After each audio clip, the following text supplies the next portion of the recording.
და ჩვენ ისე უბრუნდებით დღის მთავარ თემას. მე შეგახსენებთ, რომ გორგასლის ქუჩაზე ეროვნული გვარდიის ყოფილი შენობა ჩამოინგრეს, სადაც ამ დროისათვის მიმდინარეობდა სარეაბილიტაციო სამუშაოები. ნანგრევებში 4 მუშა მოყვა, თუმცა რამდენიმე წუთის წინ მაშველებმა 2 მათგანი სამოყვანა შეძლეს. და შემთხვევის ადგილიდან პირდაპირ ეთერში ჩვენი კორესპონდენტი ქეთი ქაშაკაშვილი გვერდება. ქეთი, რა ახალი დეტალების გარკვევა მოახერხეთ ამ დროისთვის?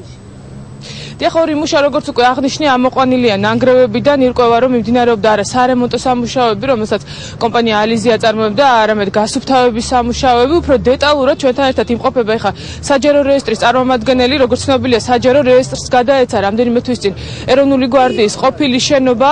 რა სამუშაოები მიმდინარეობდა, თუ შეგიძლიათ გითხრათ?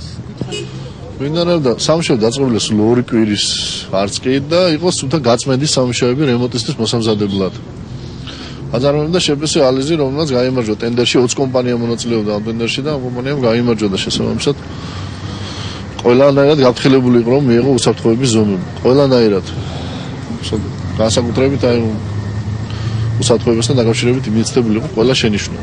რა გახდა მიზეზი? თუ შეგიძლიათ. სამწუხაროდ მიზეზი დადგენა ახლა ჩვენ ვერ დავადგეთ ამის საბუთს ექსპერტები დაადგენენ და შემდეგ და თუ იგეგმებოდა საყრდენი კედლის? არა, შენობის დანგრევა საერთოდ არ იგეგმებოდა, არც შედარების რეკონსტრუქცია არ იგეგმებოდა. ეს შენობა რომ გენახათ, შეგიძლიათ იყო შუშის ბლოკის შენიშნილი ტეხრები. უბრალოდ ეს შენობა იყო გვარდიის, ყოფილი გვარდიის შენობა და მას მერე შეგიძლიათ არავინ არ იყო შესული. შესაბამისად იყო შეგიძლიათ დაბინძურებული.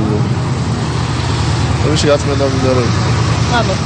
როგორც უკვე გითხარით, სამუშაოები გრძელდება, ამოყვანილია 2 მუშა, თუმცა ამ დრომდე მიმდინარეობს კიდევ 2 მუშის ამოყვანა ნანგრევებიდან, სულ 4 მუშა მოყვა ამ ნანგრევებში. დეტალური ინფორმაციას ჩვენ ამ გამოშვებაში ისევ შემოგთავაზებთ.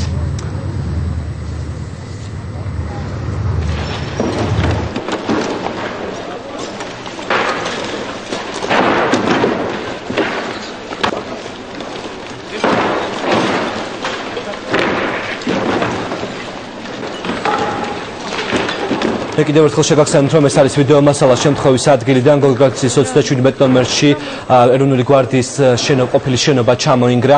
ოფიციალური პირები აცხადებენ, რომ შენობის დემონტაჟი არ მიმდინარეობდა, ეს იყო უბრალოდ გაწმენდის სამუშაოები, რადგან დაწყებული იყო შენობაში რემონტი და არც იგეგმებოდა პროექტის მიხედვით მზიდის იგივე საყრდენი კედლის ცვლილება.